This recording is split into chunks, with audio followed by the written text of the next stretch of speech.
귀한 자리 내가 기도하는 모든 땅 위에서 하나님 예배받을 그는 나를 보내하는 우리는 주의 움직이는 교회 이곳은 주님을 위한 자리 내가 기도하는 모든 땅 위에서 하나님 예배받을 나를 보내하는 노래로 주님의 성전을 지으리 높임을 받으소서 이스라엘 찬송 증거하신 주님을 거룩하십니다. 두 손 들어 주님 보좌를 만들고 왕가에 경배하리 구름 날개 사이에 임하신 것처럼 내 위에 임하소서 나의 노래로 주님 성전을 지으리 높임을 받으소서 이스라엘 찬송 증거하신 주님은 거룩하십니다. 두 손 들어 주님 보좌를 만들고 만나에 경배하리 구름 날개 사이 임하신 것처럼 내 위에 임하소서 우리는 주의 움직이는 교회 이곳은 주님의 위한 자리 내가 기도하는 모든 땅 위에서 하나님 예배받을 그 나를 보내하는 나의 노래로 주님의 성전을 지으리 높임을 받으소서 이스라엘 찬송 증거하신 주님을 거룩하십니다. 두 손 들어 주님 보좌를 만들고 만나에 경배하리 구름 날개 사이에 임하신 것처럼 내 위에 임하소서 나의 노래로 주님 성전을 지으리 높임을 받으소서 이스라엘 찬송 거하신 주님은 거룩하십니다. 두 손 들어 주님 보좌를 만들고 만나에 경배하리 구름 날개 사이 임하신 것처럼 내 위에 임하소서 나의 노래로 주님 성전을 지으리 높임을 받으소서 이스라엘 찬송 거하신 주님은 거룩하십니다. 두 손 들어 주님 보좌를 만들고 만나에 경배하리 구름 날개 사이에 임하신 것처럼 내 위에 임하소서 나의 노래로 주님 성전을 지으리 높임을 받으소서 이스라엘 찬송 거하신 주는 거룩하십니다. 두 손 들어 주님 보좌를 만들고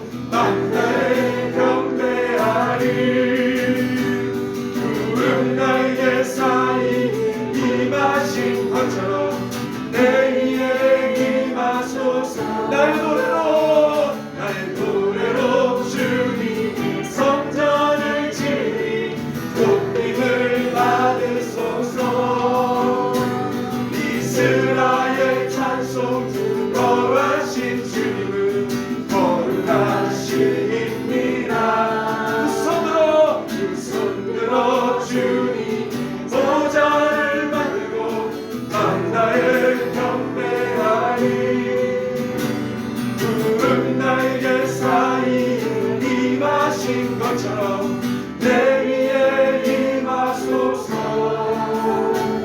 나의 노래로 주님의 성전을 지으니 높임을 받으소서. 이스라엘 찬송 거하신 주님은 거룩하십니다. 두 손 들어 주님의 보좌를 만들고 맘 다해 경배하리. 구름 날개 사이에 임하신 것처럼 내 위에 임하소서. 나의 노래로 주님 성전을 지으니 높임을 받으소서. 이스라엘 찬송 거하신 주님은 거룩하십니다. 두 손 들어 주님 보좌를 만들고 맘 다해 경배하리. 구름 날개 사이에 임하신 것처럼 내 위에 임하소서. 두 손 들어 주님의 보좌를 만들고 맘 다해 경배하리. 구름 날개 사이 임하신 것처럼 내 위에 임하소서. 우리와 아멘. 성품을 다합시다. 사람을 보며 세상을 보내 만족함이 없었네. 나의 하나님 그분을 뵙네. 나는 만족하고. 사람을 보며 세상을 보내 만족함이 없었네. 나의 하나님 그분을 뵙네. 나는 만족하였네. 저기 빛나는 태양을 보라. 저기 서 있는 산을 보아라. 천지 지으신 우리 여호와 나를 사랑하시니. 나의 하나님 그분만으로 나는 만족하였네. 사람을 보며 세상을 보내 만족함이 없었네. 나의 하나님 그분을 보내 나는 만족하였네. 저기 빛나는 태양을 보라. 저기 서 있는 산을 보아라. 천지 지으신 우리 여호와 나를 사랑하시니. 나의 하나님 그분만으로 나는 만족하였네. 오남부가 울어라.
무너져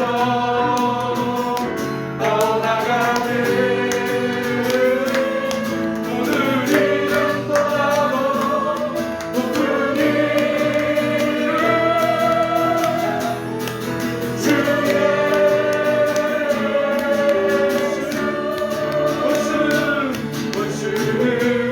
원수는 주발 앞에 무너져 떠나가는 높은 이름보다도 높은 이름 주의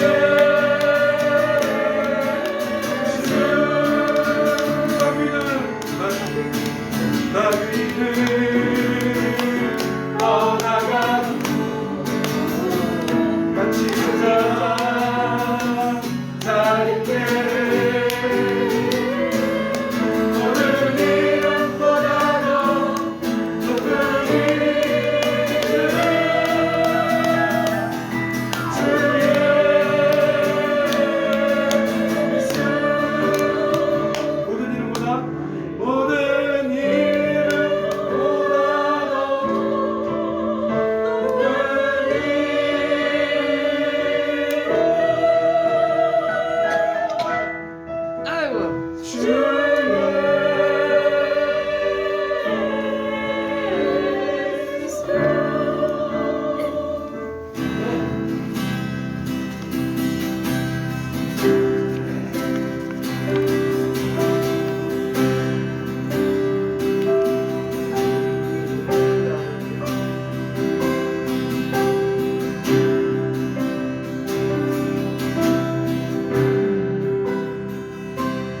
우리 주 하나님 큰 영광과 존귀를 받기에 합당하신 지금 여기 계신 하나님 천지 만물을 지으시고 다스리는 그 권능과 능력으로 주의 말씀이 이루시는 우리 주 하나님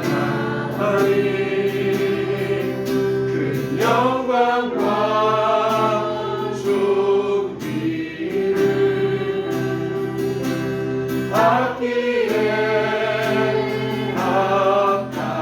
합당하신 지금 여기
하나님 나라 임하네.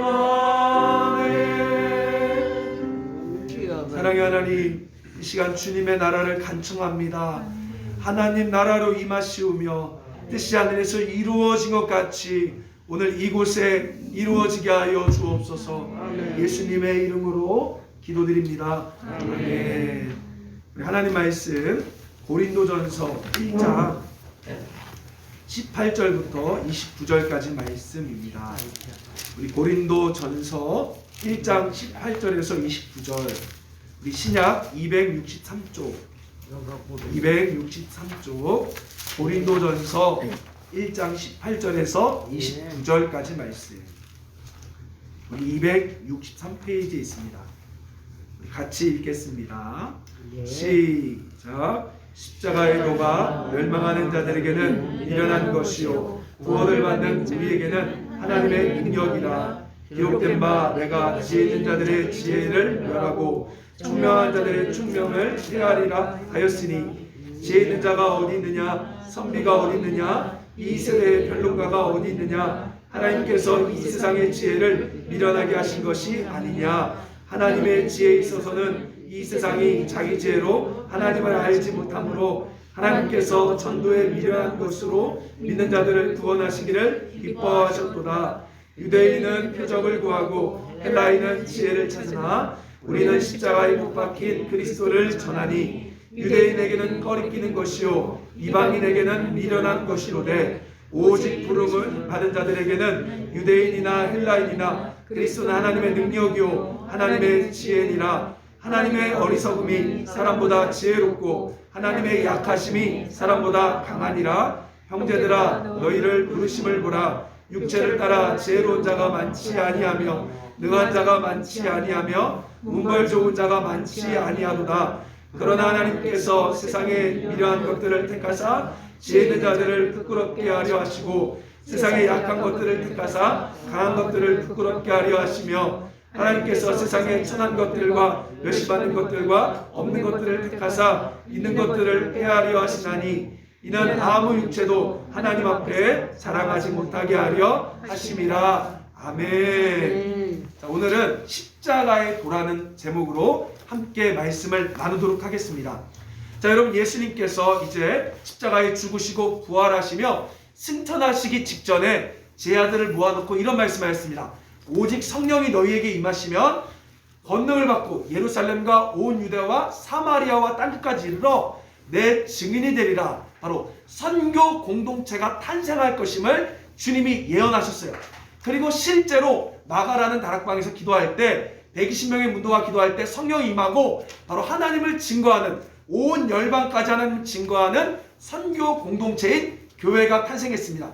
자, 그런데 문제는 뭐였냐? 이스라엘 백성들이 그 당시 예루살렘 안에서만 모임을 갖고 그 선교 공동체가 흩어지지 않으니까, 땅끝까지 복음을 증거하지 않으니까 하나님께서 그 공동체를 향하여 핍박과 환난을 주사 강제로 그들을 다 흩어져 버렸습니다. 그래서 이제 이 세계 선교 흐름 안에 들어간 사람이 바로 사도 바울이었어요.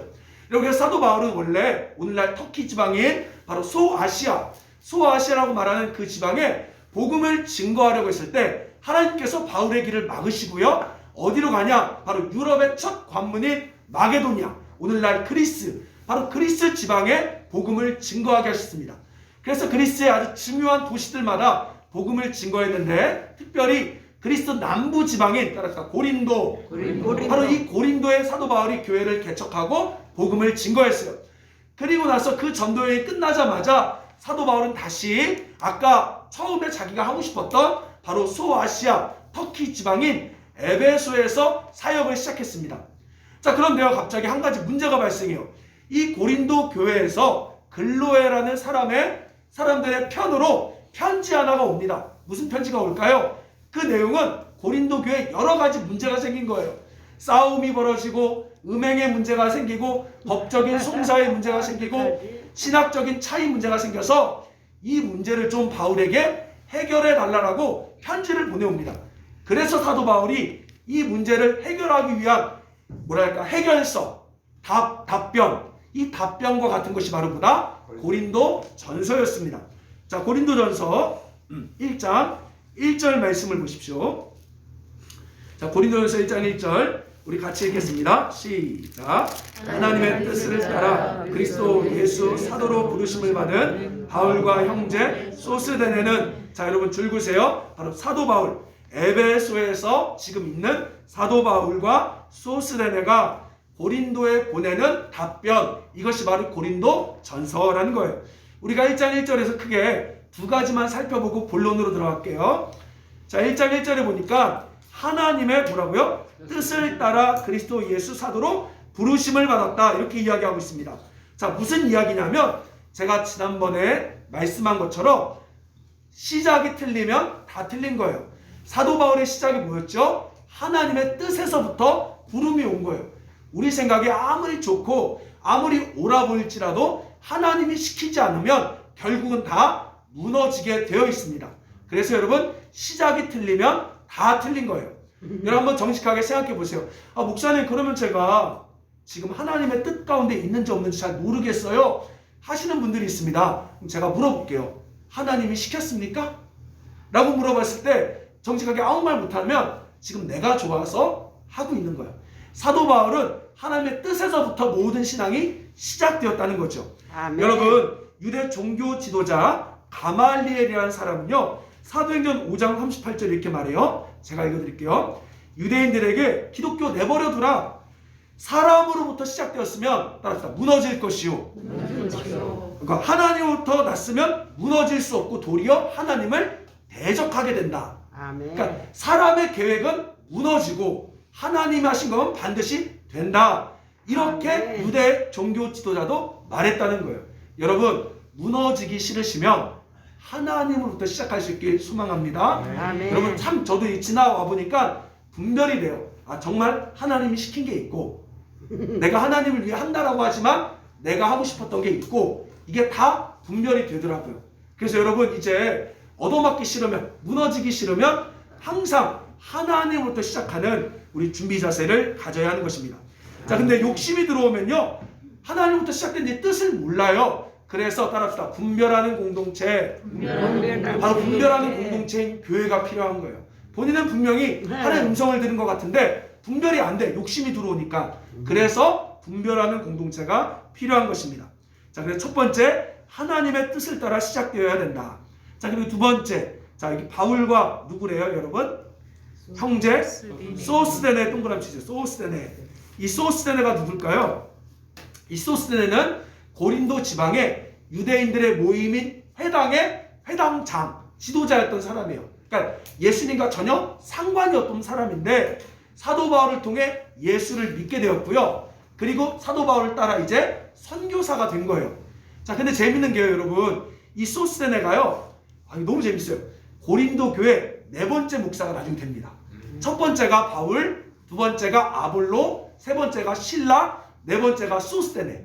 이때는 전혀 상관이 없었는데 이게 꼭 뭔가 복선 같아요. 소스데네가 조만간 이 고린도의 담임 목사가 됩니다. 나중에는. 자, 뭘 보여주느냐? 하나님이요, 누구를 사용할지 몰라요. 유대인의 회당장이었던 소스데네를 사용해서 선교사로 만드시고, 그리고 그를 다시 고린도 지방의 담임 목사로 갖다 놓으신 거예요. 그래서 여러분, 따라서 하나님이 못 고칠 사람은 없다. 그걸 보여주는 거예요. 그것이 하나님의 능력이요, 하나님의 지혜입니다. 하나님이요, 누군가를 만지시면 한순간 바뀌시는 거예요. 우리는 몰라요. 여러분, 저 역시 마찬가지입니다. 제가 진짜 부끄러운 게요, 저희 누나랑 고3 때 싸웠어요. 저는 술 먹는 게 당연하다고 생각했고, 누나는 야, 예수 믿고 먹으면 안 돼 해서 제가 그게 무슨 예수 믿는 거야 하고 막 싸웠단 말이에요. 근데 지금 제가 뭐 하고 있는지 아세요? 매주 누나에게 말씀을 주고 있어요. 하나님 누구를 쓸지 몰라요, 여러분. 그래서 여러분, 그거를 믿으시길 바랍니다. 이게 하나님의 능력이요, 하나님의 지혜다. 자, 그걸 말하고 싶어서 1장 1절에는 크게 두 가지의 중요한 메시지가 있는 것입니다. 자, 그리고 이제 본론으로 돌아가서요. 자, 고린도 교회에 어떤 문제가 있었다? 따라합시다. 파벌 싸움. 자, 1장 12절 말씀, 이제 본론으로 갑니다.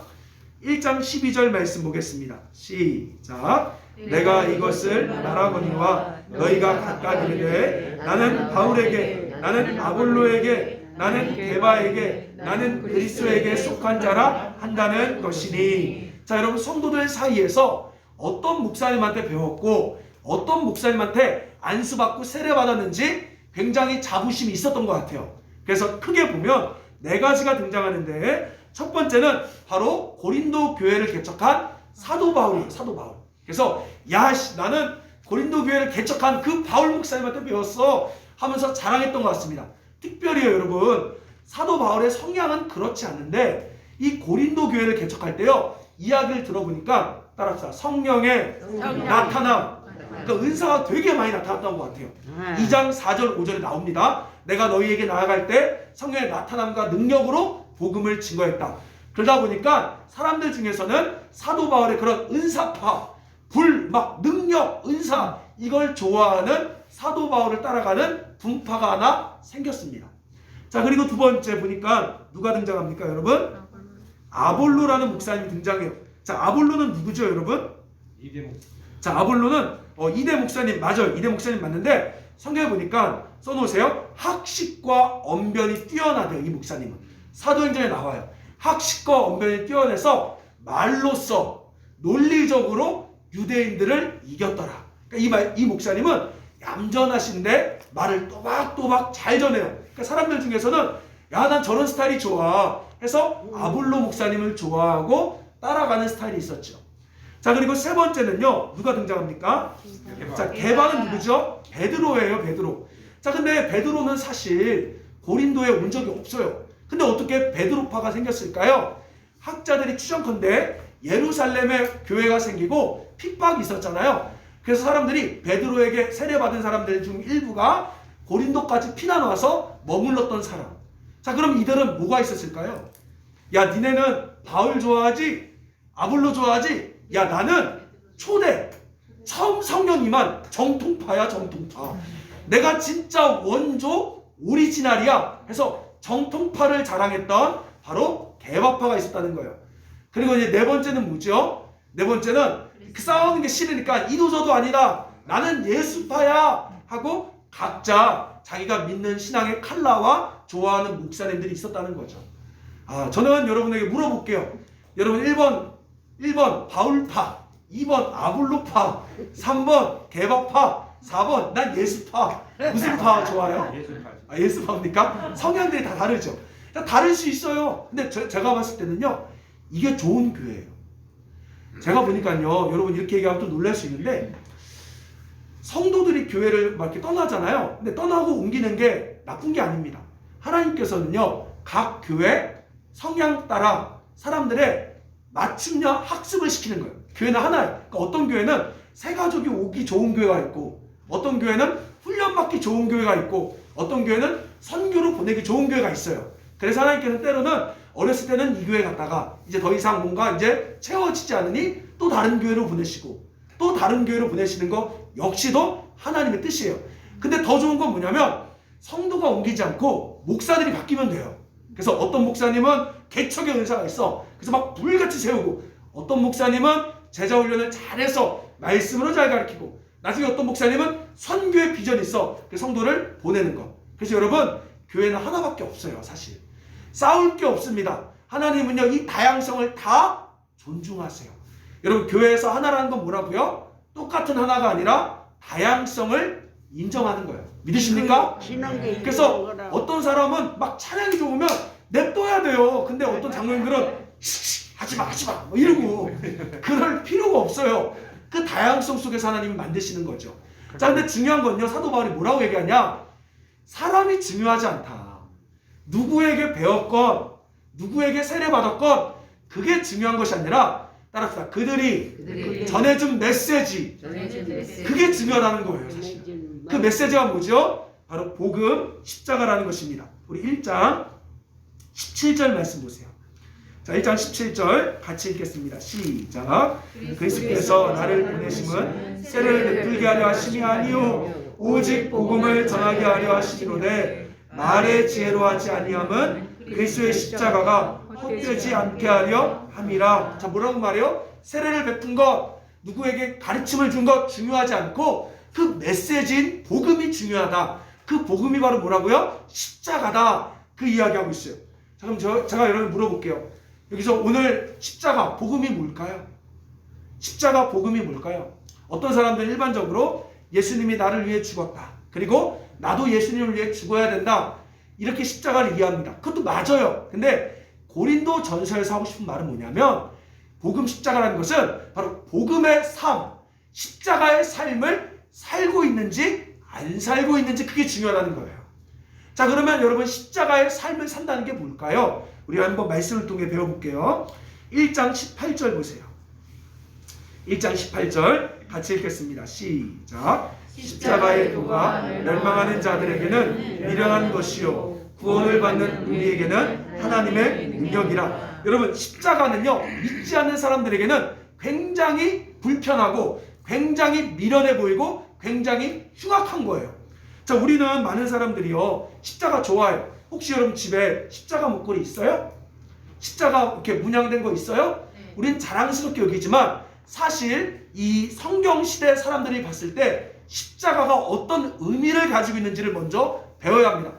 이 성경 시대는 두 부류의 사람이 있어요. 써놓으세요. 유대인. 두 번째 헬라인. 그러니까 유대인은 이스라엘 사람들이고 헬라인은 로마 사람들을 말하죠. 자, 유대인들에게 십자가는 어떤 상징일까요, 여러분? 유대인에게 십자가는요. 자, 신명기 21장 23절에 보면 제가 읽어드릴게요. 나무에 달린 자는 하나님께 저주를 받았습니다. 그러니까 십자가라는 것은 유대인들에게 저주를 상징해요. 아주 재수 온 붙은 거.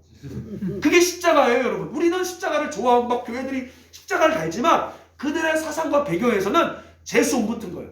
제가 이제 이사 가는데요. 참 재밌는 게 있어요. 손 없는 날. 알죠? 손 없는 날. 손 없는 날에는요. 진짜 물어보니까 50만 원 더 비싸요. 말도 안 되죠? 그럼 여러분 손 없는 날이 뭘까요? 저는 옛날에 잘 몰라서 손 없는 날이 아까 일손이 뭔가 없는 날? 이렇게 생각을 했어요. 손이라는 게 뭐냐면 동서남북에 사람의 길을 막는 귀신이래요. 근데 우리 다 그거 믿어, 맞죠? 이사할 때 다 보면 손 없는 날 막 계산하잖아요. 그 귀신이래요. 그래서 그 손 있는 날에 가면 귀신이 따라붙어 재수 없기 때문에 그날은 돈이 싸고 손 없는 날은 비싸다는 거예요. 지금 십자가는요 손 있는 날보다 더 재수 없는 거예요. 재수 온 붙은 게 바로 유대인들에게는 십자가입니다. 저주의 상징. 그게 바로 십자가라는 거예요. 그만큼 재수 없는 게 없어요. 자, 그러면 헬라인들에게는 십자가는 뭘까요? 헬라인들. 로마인들에게 십자가는 뭘 상징할까요? 바로 뭐였냐?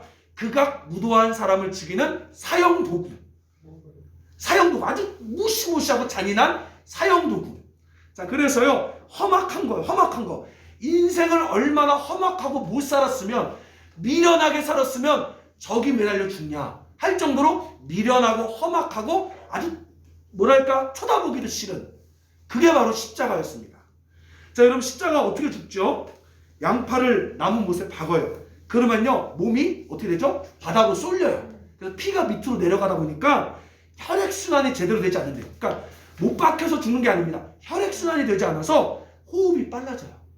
호흡이 빨라지다 보니까 이게 흉부를 압박하게 돼서 결국은 고통스럽게 죽는 것이 바로 십자가의 처형입니다. 그래서 여러분 실제로요 십자가에 죽은 사람들 별로 없어요. 이건 너무나 잔인한 처형이기 때문에 로마에서 실제로 십자가에 못 박은 형을 받은 사람은 별로 없습니다. 그만큼 십자가에 매달렸다는 것은 인생을 정말 못 살았다, 미련하게 살았다, 험하게 살았다, 흉악하다. 그게 바로 여러분 십자가입니다. 따라서 십자가는 재수 없고 흉악한 것, 이게 십자가예요. 여러분 그렇게 생각했습니까?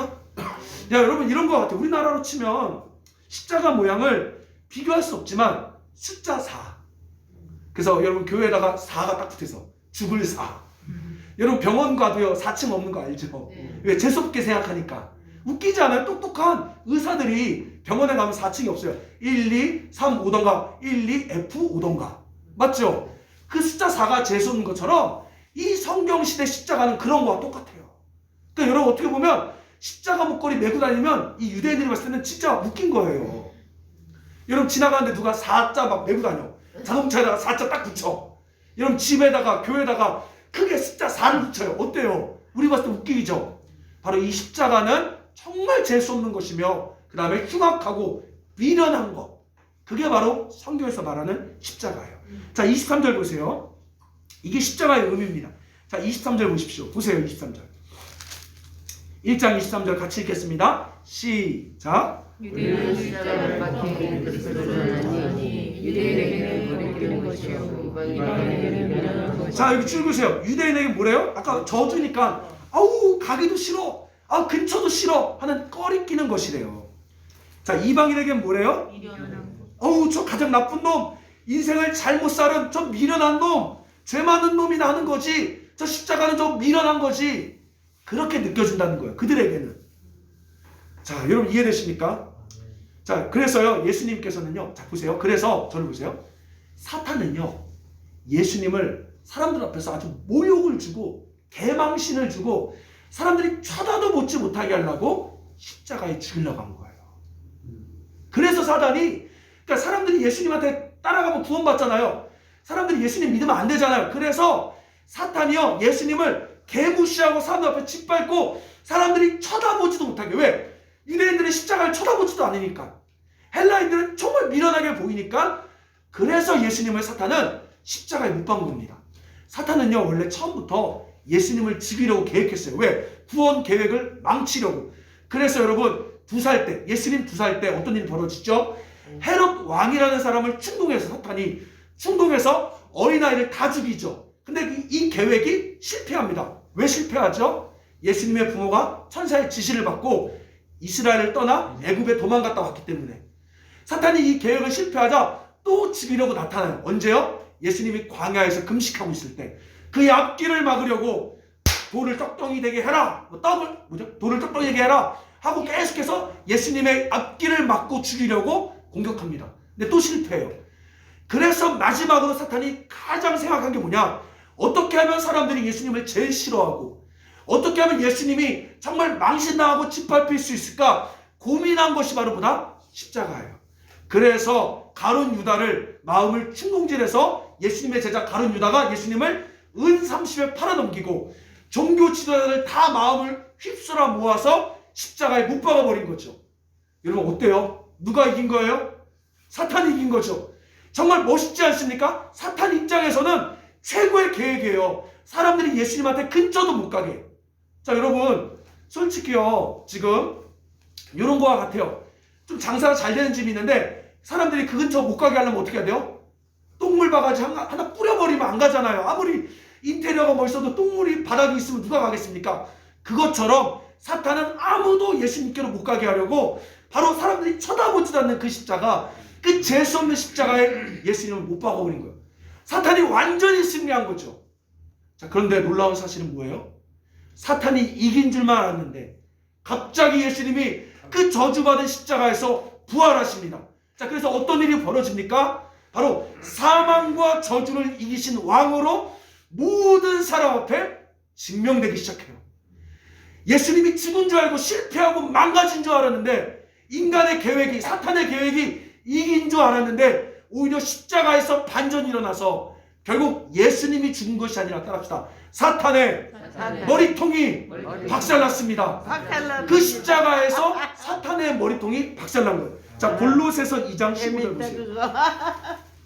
네, 조금만 조용히 해주세요 우리. 자, 골로새서 2장 15절. 자, 골로새서 2장 15절. 자, 보십시오 여러분. 자, 이 얘기를 왜 하냐면 한번 들어보세요. 2장 15절. 자, 2장 15절 말씀. 자, 함께 읽겠습니다. 시작. 통치자들과 권세들을 무력화하여 드러내어 구경거리로 삼으시고 십자가로 그들을, 자, 여기 통치자들과 권세는요 타락한 천사들을 말해요.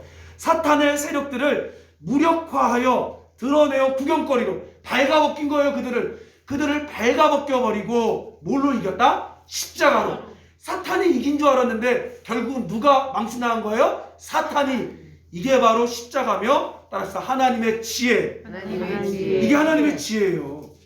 여러분, 세상의 지혜, 세상 신이 사탄이잖아요. 세상의 지혜, 사탄의 계산으로 봤을 때는 자신이 이긴 것 같은데 도리어 처참하게 패하는 것입니다. 자, 그래서 고린도전서 1장 19절에 보니까 내가 지혜 있는 자들의 지혜를 멸하고 총명한 자들의 총명을 패하리라. 자, 또 뭐라고 말합니까? 이렇게 얘기하죠.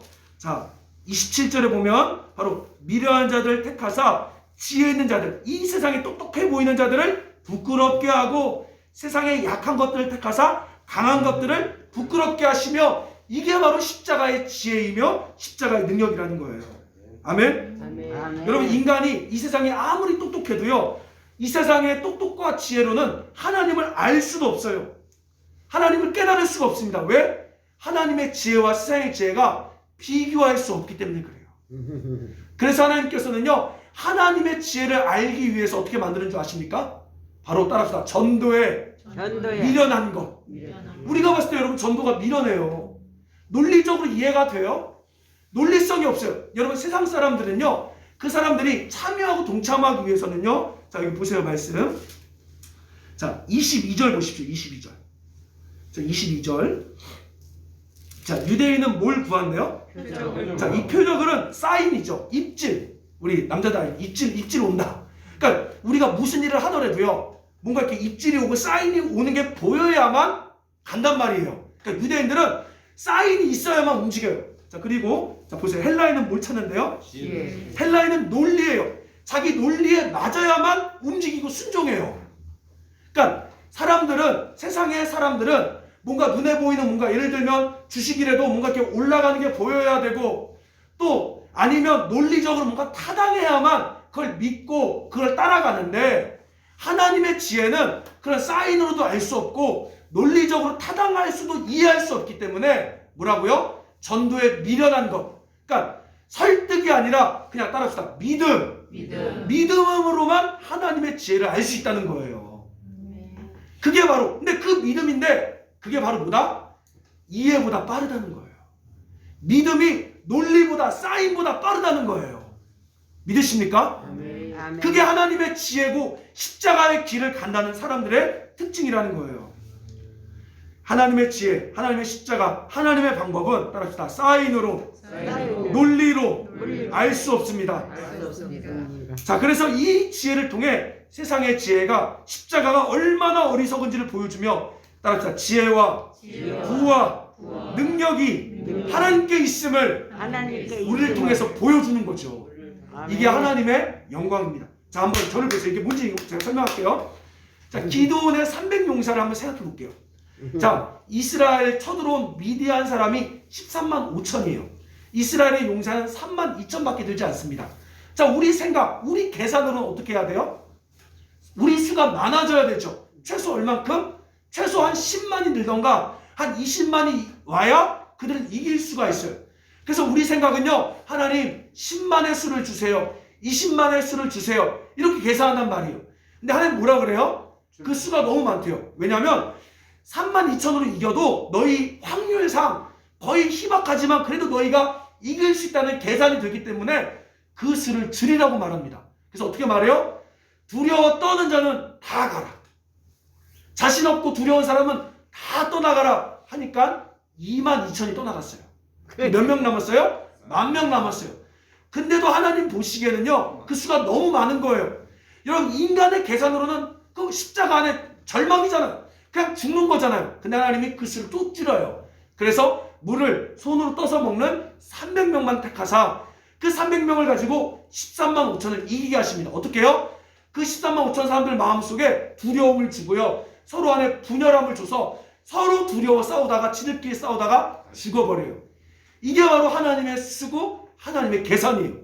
여러분, 이게 이해가 되냐고요? 이게 논리적으로 여러분 받아들일 수 있냐고요? 오직 믿음으로 갈 때만 이게 가능하다는 것입니다. 제가 더 쉽게 얘기해 드릴게요. 아마 많이 얘기했을 거예요. 제가 작년 1월에 우리 가는교회 교회 개척했잖아요. 이때 정말 여러분 진짜 아무것도 없었어요. 지금 이제 우리 이사 갔는데 너무 감사해요. 저 처음에 여기 왔을 때 너무 낯설고 진짜 너무 힘들었습니다. 자, 근데요, 그때 제가 섬겼던 서울 서교회에서 6여전도회, 아직도 기억해요. 6여전도회에서 자기네가 본인네들이 우리 교회를 위해 기도해주며 한 달에 얼마씩을 약정을 해서 후원을 하겠다고 약정을 했어요. 그리고 또 일부 개인, 저를 아는 장로님 권사님들이 후원하겠다라고 제 계좌를 다 알려줬습니다.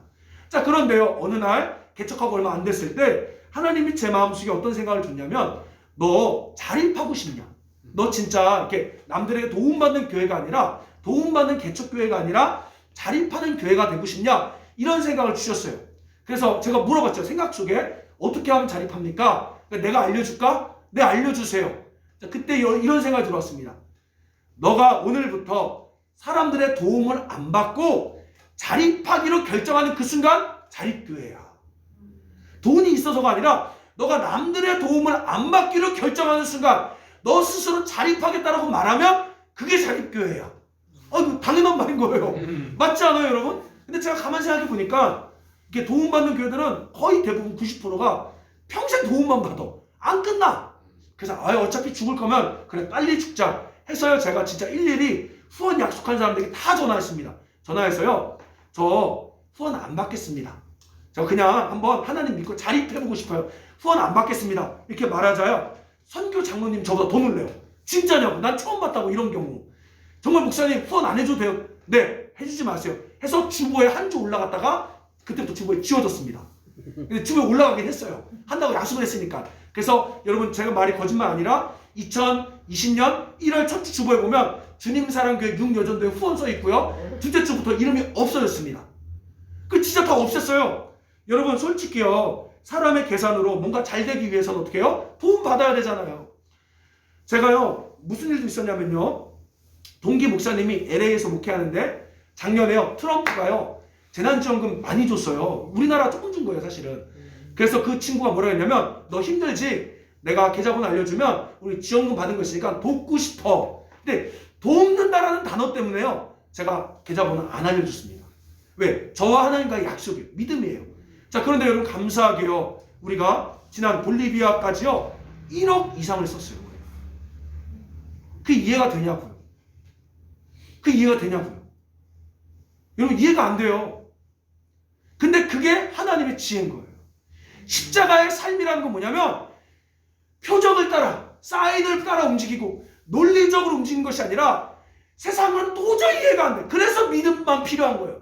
근데 그래서 믿음으로 갔는데 죽은 줄 알았는데 그렇게 하면 죽을 줄 알았는데 그게 가장 뛰어나게 살아나는 거예요. 아멘. 이게 십자가의 방법이라는 겁니다.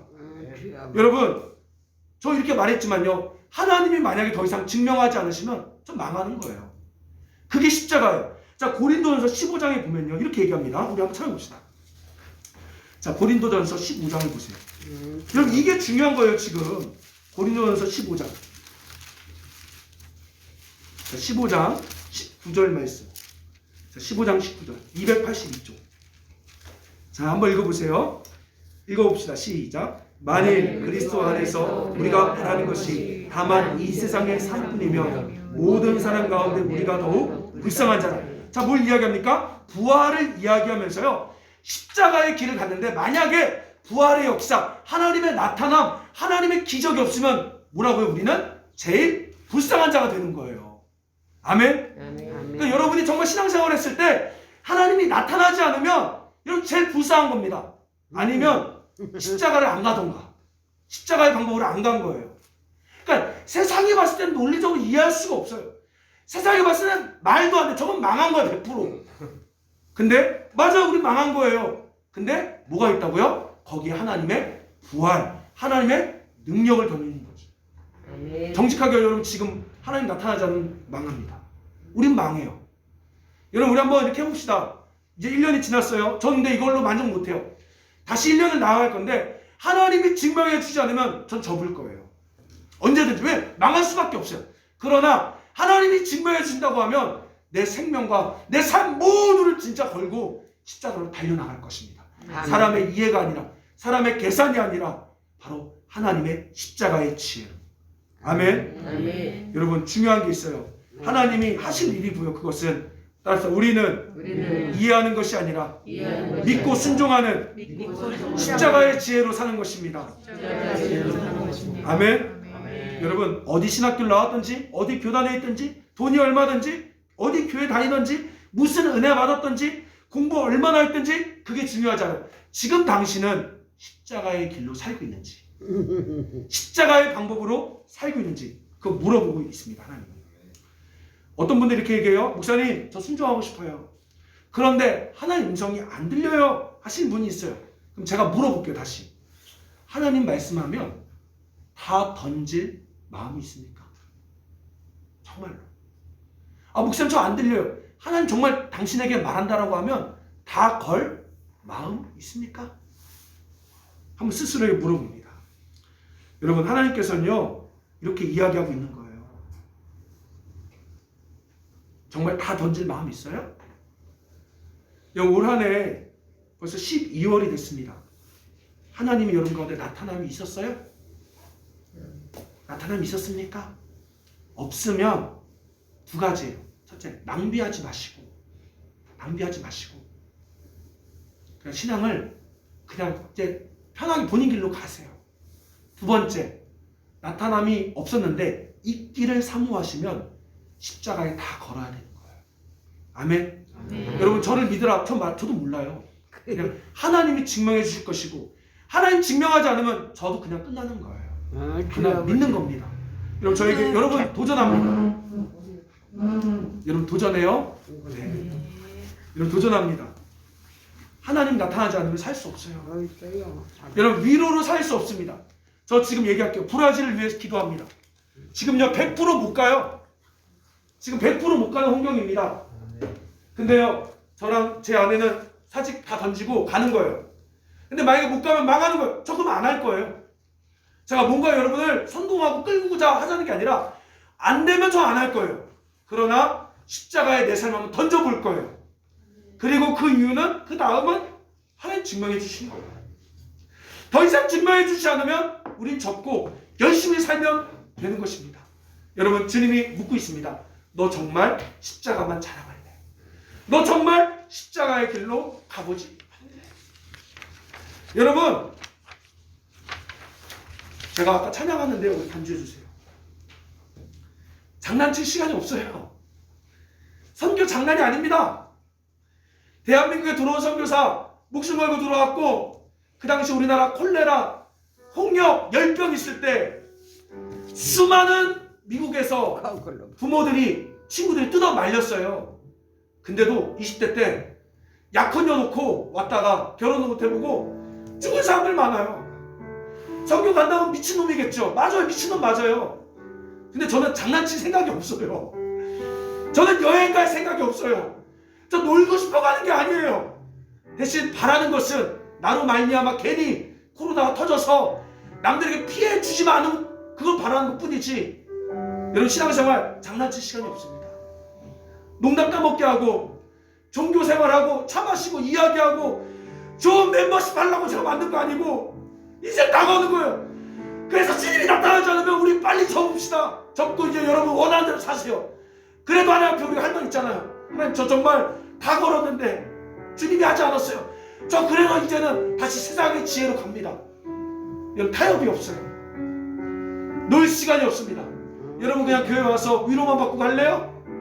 이런 그냥 멤버십 맞는 것처럼 동호회처럼 사람들끼리 재밌게 놀다가 갈래요?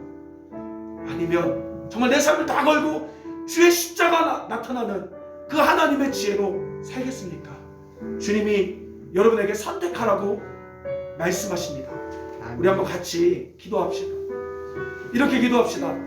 하나님, 저 장난치고 싶지 않아요. 저 교회에서 놀고 싶지 않아요. 저 사람들과 이야기하며 농담 따먹기 하며 멤버십 만들고 싶지 않아요. 저 부활을 경험하고 싶어요. 저 주님의 능력을 경험하고 싶어요. 주님이 나타나서 증명하심을 경험하고 싶어요.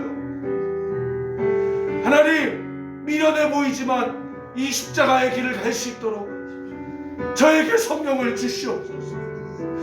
저에게 믿음을 주시옵소서. 하나님, 저 먹고 살라고 교회하고 싶지 않아요. 직업을 하고 싶지 않아요. 장난칠 시간 없습니다. 하나님, 저에게 믿음을 주세요. 진짜로 십자가의 길 가게 하여 주옵소서. 여러분, 두 손 드시고 십자가의 길 갈 수 있도록 성령을 주세요. 함께 기도합시다. 하나님 아버지, 우리가 정말 십자가의 길 갈 수 있도록 성령을 주옵소서.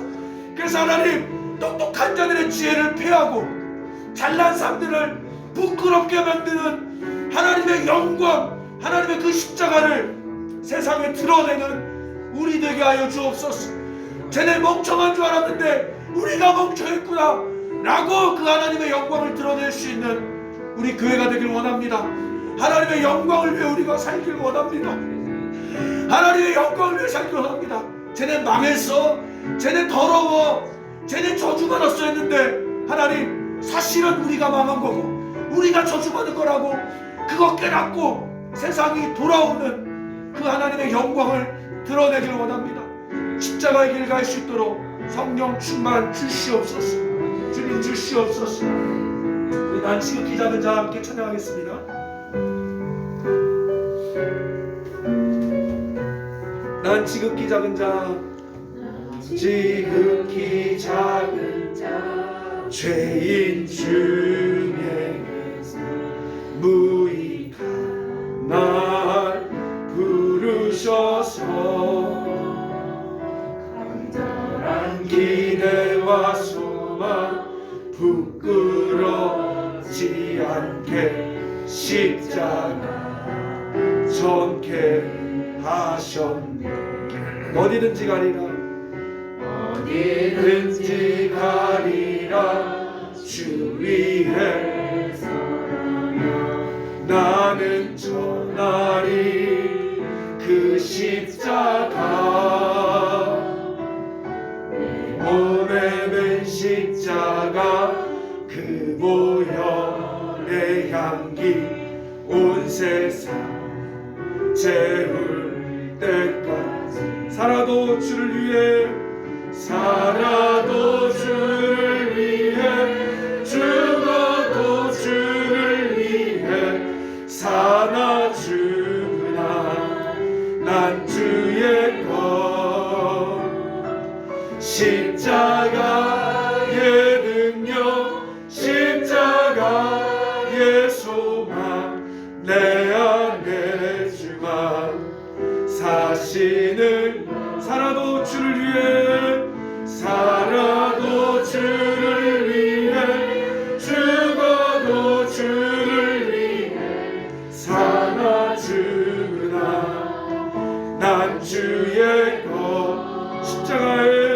십자가의 능력, 십자가의 소망 내 안에 주만 사시는. 난 지극히 작은 자, 지극히 작은 자, 죄인 중에서 무익한 날 부르셔서 간절한 기대와 소망, 간절한 기대와 소망 부끄럽지 않게 십자가 전케 하시. 내 사랑 나의 십자가, 내 사랑 나의 십자가. 여러분 다 같이 눈을 감으세요.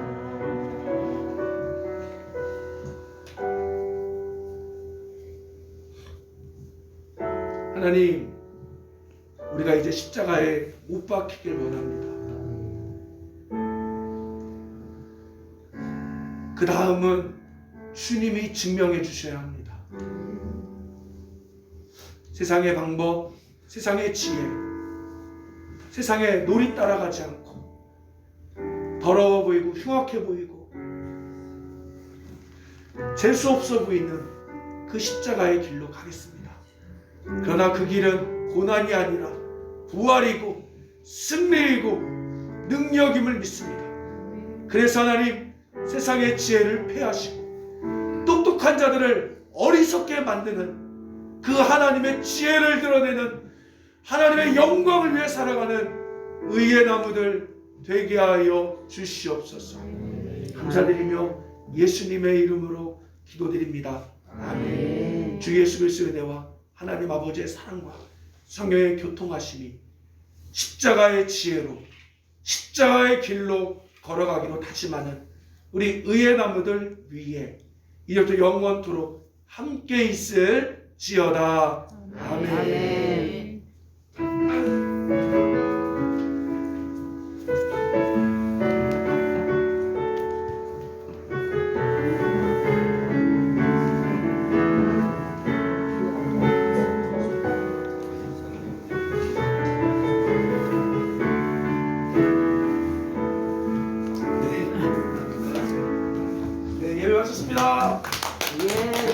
분위기 깔라고 한 건 아니었고요.